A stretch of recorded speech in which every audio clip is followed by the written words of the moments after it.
Thomas the Train, Wooden Railway, Thomas under the Bridge. The evening that Douglas had his wreck with Rickety, Sir Topham Hatt came to the sheds to talk to the engines. "As you know," said Sir Topham Hatt, "Douglas had an accident with Rickety. Douglas is all right and is back on the rails. However, Rickety fell beneath the lighthouse bridge and we cannot find him." Just then Lady Hatt walked in. Excuse me, dear," she said, "but I was at the house and you received a long-distance phone call. It was from off the island. I think it was someone from Arlesdale or something. I don't know." "Arlesdale," replied Sir Topham Hatt, looking very confused. Yes, I'll take the call. Haven't talked to anyone from there in years." After Sir Topham Hatt left, Thomas spoke up. "This is crazy," said Thomas. "The second time an engine falls under this bridge and is suddenly disappeared. I'm going to get to the bottom of this." "Tuh, sure, little Thomas," laughed Gordon. "The only thing you'd get to the bottom of is the bottom of a freight car as it pushed you off the track." And James and Gordon began to laugh. "Well, I'll help you out, Thomas," replied Percy. "Remember, little engines can do big things." Thomas and Percy then both puffed out of the sheds confidently to the bridge.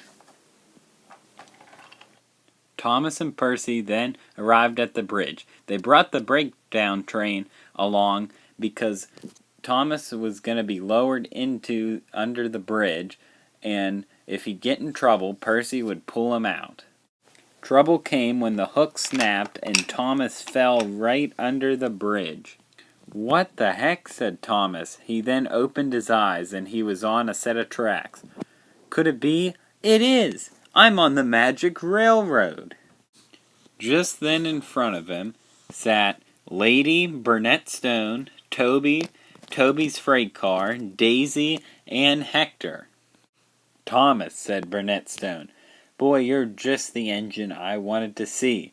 It's great to see you again. I just got off the phone with Sir Topham Hatt.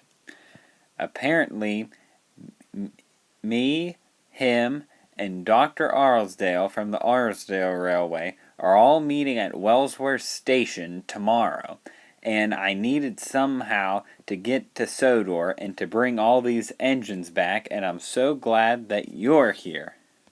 "Oh, I'd be glad to take you all back to Sodor," said Thomas. "But why is everyone meeting?" "Because," said Lady, "we're all having trouble with the Boomsdale Railway, and we're all going to meet to try to take it down. Oh, and you may be wondering how all these engines got here. Well, some of them escaped from Boomsdale, like Daisy and Hector, and others, like Toby and his freight car, came through the lighthouse bridge. Under that bridge is a secret way to get to the Magic Railway here." "All right," said Thomas. "Well, we might as well go through the buffers now." Right after the other engines went through the buffers, just before Lady and Burnett were about to go, Burnett and Lady spoke to someone in the shed. "Now," said Burnett Stone, "I know that you may not want to come, but I'll give you a choice. You can either come or stay here. I recommend you come. This railway will be all right. Trust me, you can come." "No," boomed the voice inside the shed.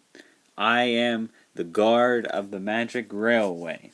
I have to stay here. And besides," started the voice, "they probably wouldn't even want to see me at Sodor. After what I did, after I just left, you go on without me." And with that, Burnett and Lady left and went through the buffers.